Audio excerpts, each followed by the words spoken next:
The scene starts inside a school campus during daytime, where everything looks normal and quiet. Suddenly, a girl nervously steps forward and openly confesses her feelings to a boy.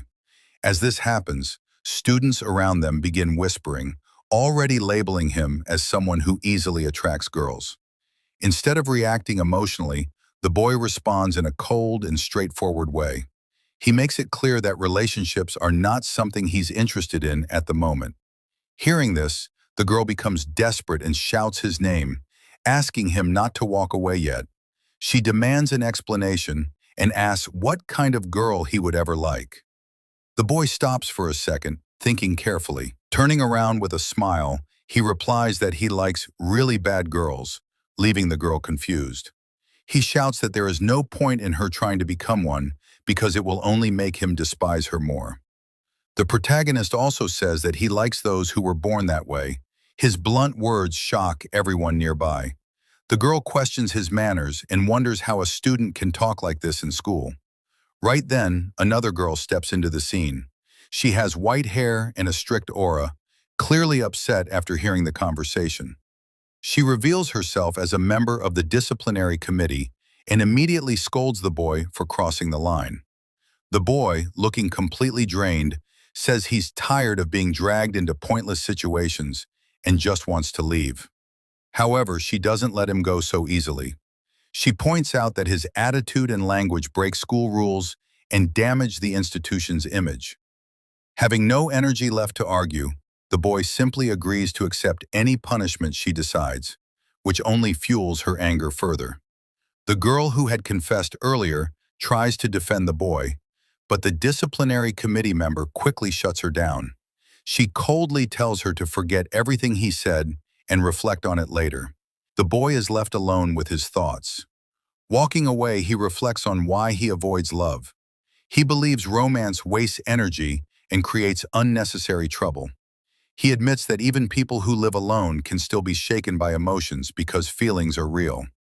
However, he also accepts that he himself is far from normal. In his mind, he casually remarks that the strict committee girl will probably never experience a relationship. Those words strike her deeply. Her eyes narrow with anger as she watches him disappear from sight. Her friend hesitates and asks if she went too far this time. The girl quickly regains her composure and replies that enforcing rules is her responsibility, not a personal choice. Trying to change the topic, the friend brings up a strange rumor. She mentions an anonymous artist at school who secretly uploads scandalous comics online. The backgrounds in those drawings look suspiciously similar to the school itself. The committee girl lets out an awkward laugh and confidently says she'll deal with the culprit soon. Meanwhile, the scene shifts to a dark, quiet room. On a screen, an intense illustration is. The artwork shows a character trapped in a terrifying situation. Surprisingly, the artist behind the tablet is none other than the strict disciplinary committee girl herself. She carefully adjusts the details of the drawing, fixing the folds of clothing and refining the pose. She mutters to herself that the facial expression needs more emotion and the eyes should reflect curiosity mixed with fear. Nearby, her bed is messy, with her school uniform tossed aside along with the committee armband. Suddenly, a strange chill runs through her body, sparking fresh inspiration. She smiles faintly and continues drawing with renewed focus. Online, she is known as Bayan, a mysterious underground manga creator who has been gaining attention rapidly. Checking her page, she notices the comment section overflowing. Some readers praise her bold ideas, while others harshly criticize her work. Frustrated, she snaps, blaming the audience for constantly demanding darker and more extreme content. Just then, a notification pops up on her screen. It's a message from her editor. As she reads it, her expression freezes. Her manga has dropped to the bottom of the popularity rankings. Panic sets in as she realizes this could lead to cancellation. Scrolling through negative feedback, she wonders if this backlash is the reason her work is failing. After a moment of silence, her eyes harden with determination. She whispers that she has no choice left. Placing her fingers on the keyboard, she prepares to use a power she has kept hidden. The printer suddenly comes to life, producing pages covered in strange circular symbols. As someone born into a magical bloodline, Harris Bannon decides to perform a forbidden ritual. To complete it, she needs a summoning circle and blood to seal the contract. Calmly, she spreads the printed symbols across the floor, preparing to call forth the most dangerous existence imaginable. She carefully spreads the printed symbols across the floor, silently hoping that whatever answers her call won't be too terrifying. Taking a deep breath, she kneels down and begins chanting. As soon as the words leave her mouth, a strange purple glow slowly spreads from the circles beneath her feet. The air grows heavy. Nervous but focused, she bites her finger and lets a drop of blood fall onto the symbols. Using the power passed down through her family, she continues reciting the spell with a sharp, serious expression. With one final shout, the entire summoning circle explodes with blinding purple light. Shocked that the ritual actually worked, the young witch stares as something starts emerging from the portal. For a moment, she panics, wondering if she accidentally summoned some horrifying tentacled creature. In her imagination, she pictures a massive monster straight out of a nightmare. Even so, she refuses to cancel the ritual. She convinces herself that no matter what appears, she'll use its power to break past her limits. Clenching her fists, she swears that her manga will become irresistible, that once people read it, they won't be able to stop. But reality turns out to be far stranger than her imagination. Instead of a demon or beast, the one summoned is the boy from earlier, the same student, casually sitting there with a cup of noodles in his hands. Both of them freeze. They stare at each other in complete confusion, sitting inside the glowing magic circle with no idea what just happened. The purple light slowly fades, revealing the chaos of the girl's room. Sketches and unfinished drawings are scattered everywhere across the floor. The boy glances around, still holding his noodles, and then notices the drawings. Curious, he picks one up and studies it closely. A sly smile slowly appears on his face as the truth clicks into place. At that moment, he realizes he's uncovered a huge secret. The strict disciplinary committee girl standing in front of him is actually the mysterious underground manga artist whose popularity has been falling. Panicking, the girl lets out an awkward laugh and quickly claims that he must have summoned the wrong person by mistake. The boy calmly points toward the school uniform lying on her bed. Without missing a beat, she nervously explains that it's nothing more than a costume she uses for reference. Not convinced, the boy picks up a few scattered drawings that clearly resemble the school campus. She immediately argues back, saying that such designs are common and anyone could draw them. Her excuses come one after another, but none of them seem to work. Without bothering to argue further, the boy suddenly holds up her student ID card, clearly showing her name and photograph. Seeing this, her face turns pale. To make things worse, he casually comments on how chaotic her room is, clearly enjoying her embarrassment. Desperate, she lunges forward, trying to snatch the ID card from his hands, terrified that he'll look too closely at her photo. Inside her head, she panics, realizing how badly things have gone, especially since she accidentally summoned the very person she had clashed with earlier. Surprisingly, the boy remains unusually calm. He simply asks whether she really used magic to pull him into this place. His relaxed attitude makes her uneasy, and she suspiciously wonders why he isn't freaking out like a normal person would. With no escape left, she suddenly grabs a baseball bat from nearby, gripping it tightly as her mind races. Forcing an unsettling smile, she claims that it's fortunate she knows a small spell that can erase memories. Slowly, she steps closer, preparing to act. A drop of liquid splashes onto the floor, likely a result of... Suddenly, the girl trips and falls directly on top of him, leaving the boy to think that this situation is anything but normal. Blushing deeply, the girl complains about how this lucky pervert cliché still manages to happen today. She looks completely shocked and struggles to comprehend what just occurred. Unexpectedly, strange purple entities begin to sprout from the ground and surround her. Terrified, the young woman realizes they are tentacles and let out a scream, desperately asking what is happening. The boy also becomes entangled in these strange occurrences and remarks that since she has seen everything, there is no longer a secret to keep. Now standing tall with horns, the young man asks if these 10 tentacles have anything to do with her. In the girl's eyes, the reflection of a strange symbol appears, and she can barely whisper the word tentacles. Her reaction suddenly shifts to joy as she realizes he is the very monster she intended to summon. The boy looks bored, failing to understand her excited reaction. She takes advantage of being embraced by the tentacles to feel what they are truly like. The white-haired girl explains that he is unaware of why he transformed, and the young man confirms that these tentacles appeared out of nowhere, which is why he originally rejected her. He had hoped to start dating only after reaching college. He darkly imagines being locked in a zoo as a bizarre attraction, or worse, being dissected in a lab for scientific study. He fears being ostracized by society and losing any chance at a normal life. The girl shows him a drawing she made of him as a monster, but he pleads not to be treated like a guinea pig. She explains that his transformation is independent of her summoning ritual. When he asks if she is lying, she reprimands him for doubting her magic, explaining that he has been recognized by magic as a wicked evil, not of this world. The girl is thrilled to have found a perfect humanoid monster for her manga. With a sinister smile, she decides he will be the primary reference for her future work. The boy, now serious, tries to leave her room, saying they can talk another time. However, she stops him, revealing that he cannot go anywhere. Suddenly unable to move, he asks what is happening. She holds him close and asks if he really thought summoning was that simple, explaining that a contract now binds them together. With a provocative look, the girl asks if he truly believed he could escape her so easily. As the boy questions her actions, she explains the nature of the contract that now binds them. She reveals that they have entered into a shared body and mind contract, meaning that whatever happens to her will be reflected upon him as well. To demonstrate her point, she touches one of his tentacles and stamps her foot firmly on the ground. She explains that their bodies are now perfectly synchronized.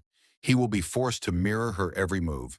Panicking, the young man begins to move uncontrollably against his will, shouting at her to stop. He attempts to threaten her by exposing her secret identity, but she immediately counters with blackmail.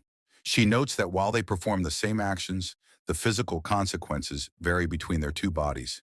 Continuing her provocation, she asks him to imagine the wonderful possibilities of this bond. With a triumphant smile, she snaps her fingers to provide a practical and embarrassing example. The sound of the snap echoes through the room, heightening the tension. Compelled by the contract, the boy repeats her movement, but in a humiliating manner. Feeling utterly defeated, as if his very soul is leaving his body, the young monster finally surrenders. The girl stares at him with an air of superiority, grunting in victory. However, a sudden flash of embarrassment crosses her face as she realizes the extent of what she just did. Though she wonders if she may have gone too far, she concludes that there is no turning back. With a burning determination in her eyes, she vows to become the world's top artist, willing to do anything to achieve her goal. She then points her finger as if preparing to cast another spell, leaving the boy wide-eyed and terrified of what comes next. He eventually gives in and allows her to proceed with her plan, though he advises that if she requires references, she should begin immediately. One of his tentacles moves toward the bed, and he asks in a state of confusion what their next course of action will be. Suddenly, she grows desperate and screams, insisting that she never asked for this to happen so soon. The boy provokes her, questioning why she is resisting now when she seemed so confident moments ago. Although he claims he feels nothing, the girl lets out a small scream as the tentacles make contact with her.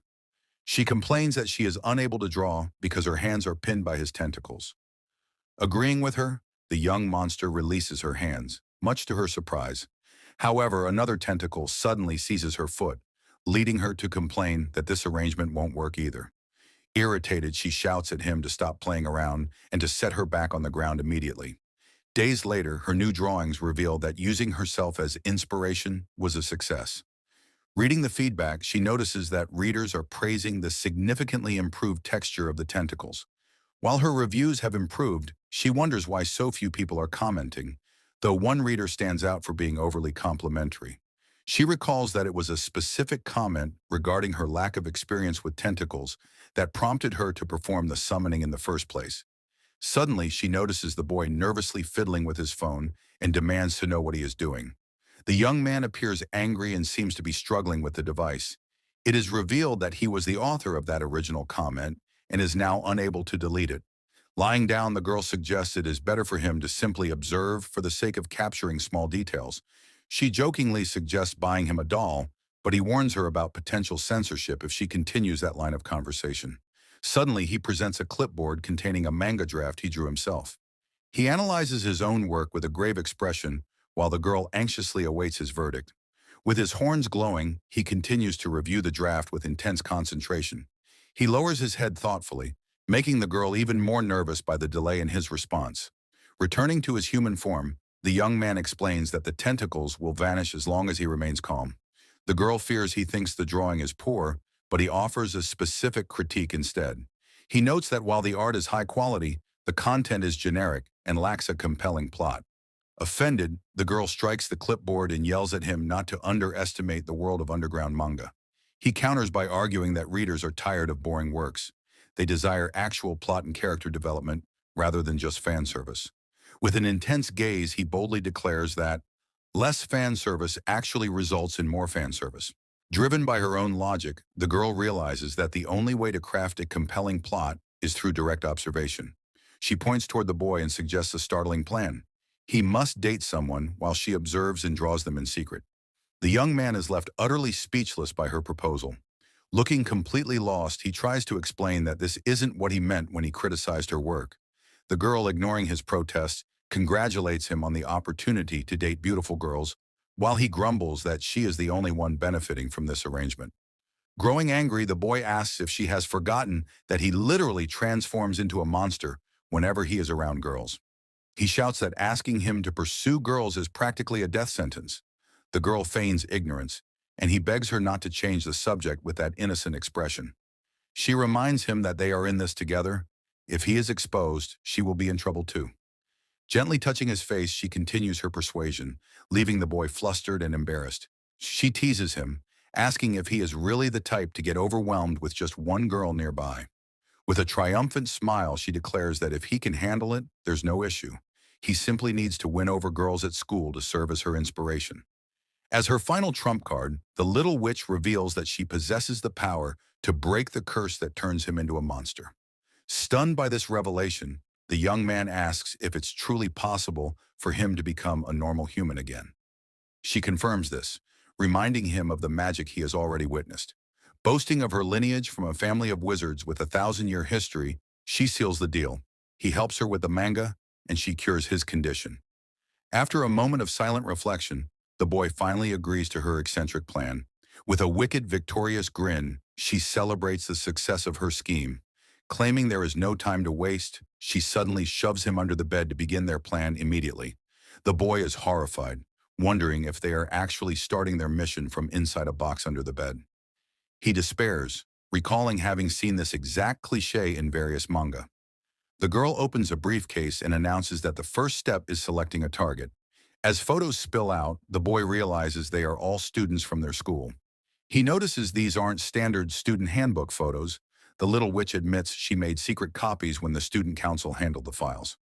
Furious that she essentially stole the photos, which even include teachers, the boy listens as she insists they need a special target who seems impossible to conquer. Though the boy doubts anyone in school is that difficult to approach, the girl eventually finds her perfect solution. With a sparkle in her eye and a victorious smile, she presents a photo and gives him his first mission. Conquer Kuakimu is the chosen one, leaving the young man utterly stunned by the selection. He shouts in disbelief, convinced she must be joking because the task seems impossible. With a knowing smile, the girl responds that his shocked reaction was exactly what she anticipated. The little witch has set her sights on Chia Kim-chu, the most popular and desirable girl in the entire school. Chia is notorious for her disdain for men, often forcing them to walk laps around the school as a penalty for bothering her. She doesn't hesitate to put anyone in their place. The little witch confirms that Chia comes from an elite family and has absolutely no interest in boys. With a devious grin, the girl suggests a radical solution. Since their target prefers girls, the protagonist must become one. Overwhelmed by this absurd suggestion, the protagonist falls into a state of total panic, unable to believe the madness of the plan. As he tries to flee the situation, the girl restrains him, explaining that he will need to go undercover as a woman to win Chia's heart. She immediately begins drafting the boy's transformation on her clipboard. Moments later, the transformation is complete, and the boy is rendered as a beautiful young woman. He can hardly grasp that the plan has taken such an extreme turn so quickly. Under the new identity of Xiaozhang, his mission is to infiltrate the school and get close to his target. As he walks through the courtyard, the other students can't help but notice the new girl, commenting on her striking beauty. Feeling deeply uncomfortable, he adjusts his skirt. The girl who had confessed to him earlier watches him closely, feeling a strange sense of familiarity. When she suddenly calls out to him, our disguised hero nearly screams in terror. Flushed with embarrassment and breaking into a cold sweat, he tries to ignore her approach. She insists he looks familiar, but he nervously denies ever meeting her. Her friend intervenes, pulling her away and apologizing for the bother, even scolding her for hitting on a girl so soon after being rejected by a boy the previous day. Just as he looks for a place to hide, a luxury car pulls up in front of the students. Two girls shout excitedly that their older sister has arrived. Our undercover hero stands there, bewildered by the term "big sister" and unable to comprehend the sudden surge of excitement among the students. An individual dressed in a sharp suit with short hair steps out of the vehicle and respectfully addresses someone as Miss. The young lady then emerges from the luxury car, showcasing her long legs and exceptionally chic high heels. With a stoic expression and an enviable level of beauty, she finally reveals herself to the crowd. Accompanied by her assistant, she walks with an incredibly imposing and intimidating presence that commands attention. While the other students scream in admiration, our hero can't help but feel that the school has been transformed into a literal fashion catwalk. It is in this moment that the disguised young man realizes the person before him is Kia Kingshu, his very first target. Overwhelmed by her powerful aura, he feels deeply intimidated and has no idea how he will ever manage to strike up a conversation with her. The girl almost stepped on his foot, and for a fleeting second, their eyes locked. She was a commanding presence, looking down at him with a gaze that made him feel small. As she approached, a dark, heavy aura seemed to radiate from her, making him visibly awkward. She asked bluntly why he was staring and if he needed something. Panicking, he stuttered an apology. He realized this was his golden opportunity to strike up a conversation, but her sheer intensity was too much to handle. Paralyzed by her scary vibe, he could only watch from a distance as she walked away without a single backward glance. From a hidden vantage point, someone was watching the entire exchange through binoculars. It was the little witch, and she looked thoroughly entertained. She remarked that this was exactly the kind of noble, untouchable aura she had been looking for, the kind of girl that was truly worth conquering. The young man, still shaken, asked if she was certain about this target and if she had considered the fatal consequences of being caught. The little witch only grew more excited, arguing that being caught would simply add to the drama. She began weaving a fantasy of a guy in disguise approaching the target, only for the truth to be revealed at the height of their romance, leaving the noble woman torn between love and disgust. The boy quickly interrupted her, insisting that the next part of her fantasy was far too scandalous to be shown. He worried that if his cover was blown, the rich girl's obsessed fans would tear him limb from limb. The little witch waved off his concerns, promising to use her student council influence to protect him. Her immediate priority was winning over Kia Kinshu. She revealed that she had already rigged the school records to place him in the same class. As he entered the classroom in his disguise, a hush fell over the students, followed by whispers about the beautiful new girl and her incredible figure. He took his seat, only to realize with a jolt of adrenaline that the person sitting right next to him was Kia Kinshu herself. When the teacher entered to begin roll call, the protagonist gathered his courage and offered a shy greeting. Kia didn't even turn her head. She gave a curt, dry hello and remained fixated on her work. Sitting beside her, he felt an immense psychological distance, as if her aura placed her in an entirely different world. The tension peaked when the teacher called out the name on the list, Xiao Zhang. He bolted upright, shouting his presence. The classroom erupted into whispers. Xiao Zhang? Isn't that the name of that popular guy? Some wondered aloud, noting the striking resemblance. Kia Kinshu finally looked up from her book, her eyes narrowing with interest at the new girl. Internally, the protagonist cursed the little witch for choosing such a transparent alias. As the student's speculation grew louder, he felt certain his cover was about to be blown. Suddenly, the teacher slammed her fist onto the table, the loud crack silencing the room instantly. The gossiping girls recoiled in fear. "Shut up," the teacher commanded, her voice cold. "Stop this senseless speculation." She then turned to the disguised boy, telling him to sit down and ignore the others.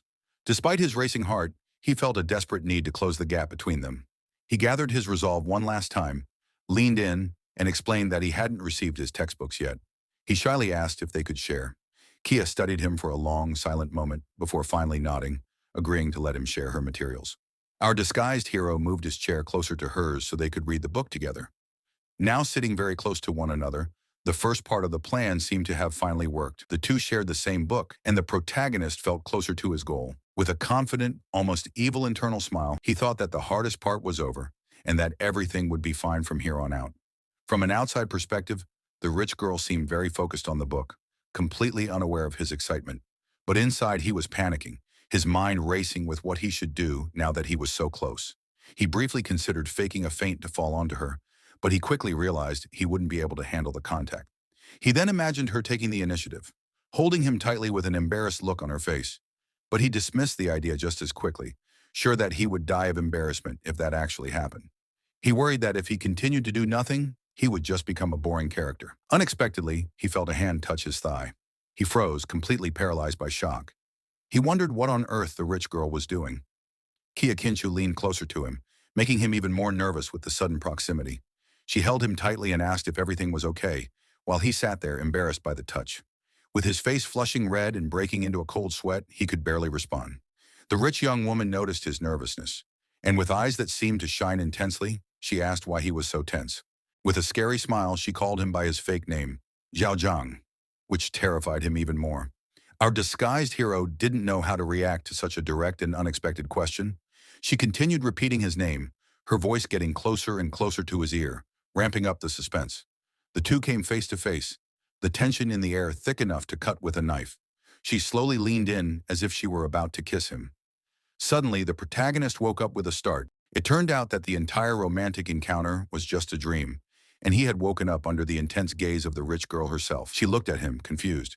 In a panic, the boy ran out of the classroom, shouting that he urgently needed to use the restroom. In the school corridors, our disguised hero continued his escape, still quite shaken.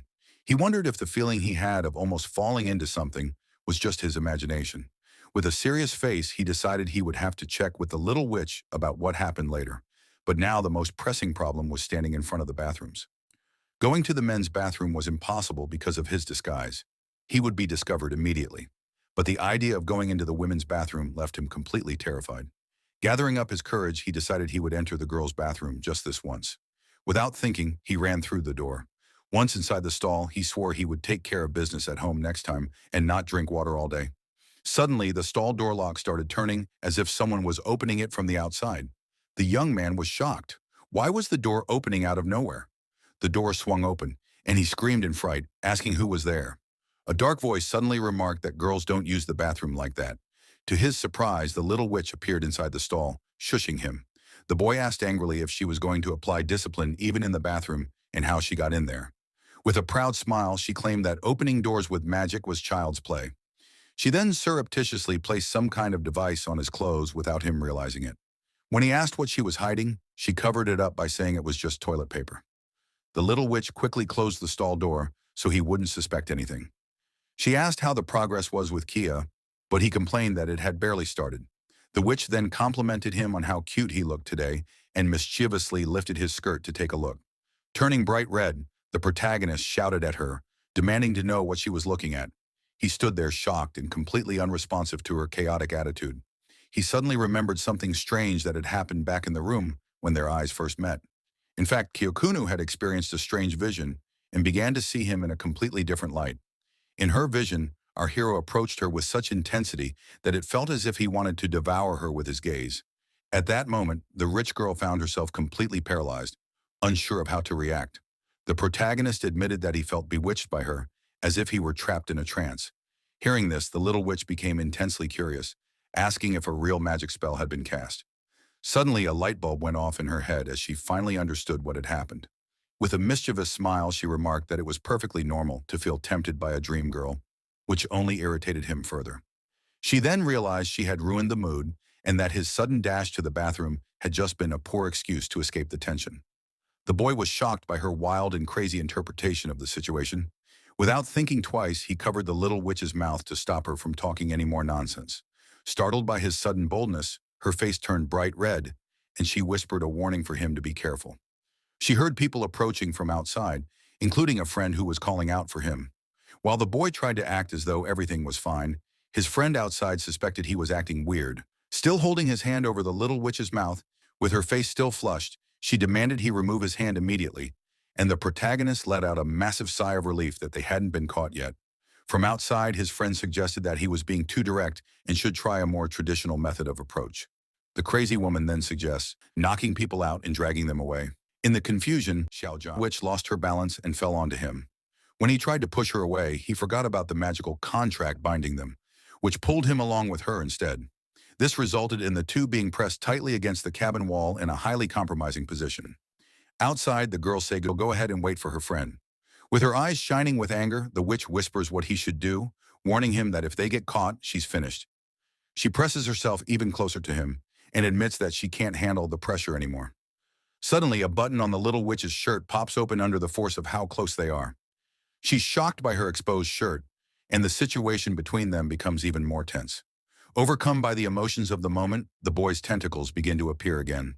The purple shapes surround the two of them inside the cabin, and the witch is deeply embarrassed by what's happening.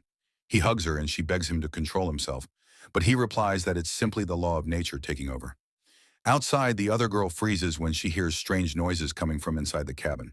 Shocked, she realizes that the sounds are coming from two girls, though she can't understand what's happening.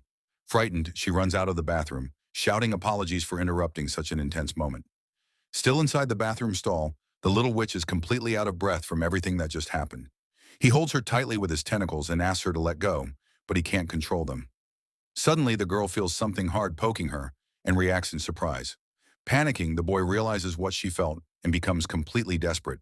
One of his tentacles snaps away from her like a whip. Without thinking, he throws her aside, shouting that he underestimated her and whatever else she might be hiding. Blushing red, the witch yells that it was a magnet, leaving the disguised hero utterly confused. She adjusts her clothes and says they can't go anywhere like this, adding that she'll help him with Qiao King Shu. When the protagonist asks if she has a plan, the little witch responds with a confident smile. She then explains that cliches are considered classics for a reason. They work, and they're highly effective. The witch reveals that her plan follows the most classic trope of all, the hero saving a girl in distress. He asks if the plan is meant to save things Qiao King Shu, saying he doesn't think it's such a bad idea. However, the girl cuts him off and says that now, he's the one who truly needs saving. He still doubts whether she actually has a solid plan, but the witch replies that that's not really the point. The girl goes on to explain that as a member of the committee, her reputation could be damaged, which makes him hesitate even more. She tells him to trust her, pointing out that he only ever interacted with Kia after class, didn't he? The witch adds that it's fine. No matter how calm or confident someone may seem, they're still human. She explains that when someone suddenly appears out of nowhere and focuses only on you, it naturally attracts attention. The white-haired girl continues, saying that when something unusual happens, people notice. Taking full control of the situation, she declares that from this point on, the rest of the plan is entirely up to her. Back in the classroom, the teacher continues reading, while the other students listen quietly. Chow, however, grows restless and starts wondering why the boy is taking so long to return. The wealthy young woman begins to worry, questioning whether he might have gotten lost, or if she somehow scared him away. Soon the bell rings and the students begin leaving the classroom for their break. Some of them chat about what to do next, and one even suggests lying down somewhere to rest. Kiyakunu considers going out to look for him, but quickly dismisses the idea, thinking it would seem too strange. As she stands in the hallway, a group of girls passing by notices her and finds her behavior odd. They begin whispering, wondering if the disciplinary committee has caught the new student in the hallway. Meanwhile, our hero grows nervous as people start staring at him, and he begins to think that the little witch's plan is completely ridiculous. The girl suddenly confronts him, citing a rule about school uniforms and claiming that his shirt violates the regulations. To create a scene, she grabs his shirt and pulls it hard, leaving him visibly embarrassed. Shocked, the protagonist wonders whether that rule even exists in the first place. The little witch then points him out as the new student and declares that openly breaking school rules deserves punishment. Just as the tension peaks, a firm voice echoes through the hallway, telling them that's enough and interrupting the argument. It's Qiao King Shu, who steps in and explains that it's normal for a transfer student to be unaware of all the school rules. And there you have it. The little witch's wild cliché plan actually worked like a charm. Who would have thought that the intimidating Kyokunu would end up being our hero's knight in shining armor? But the real drama starts now. Now that Xiao Qingshu has stepped in to protect our disguised hero, they're going to be spending a lot more time together. And the closer they get, the higher the risk of his secret being exposed. If you enjoyed this video, make sure to smash that like button.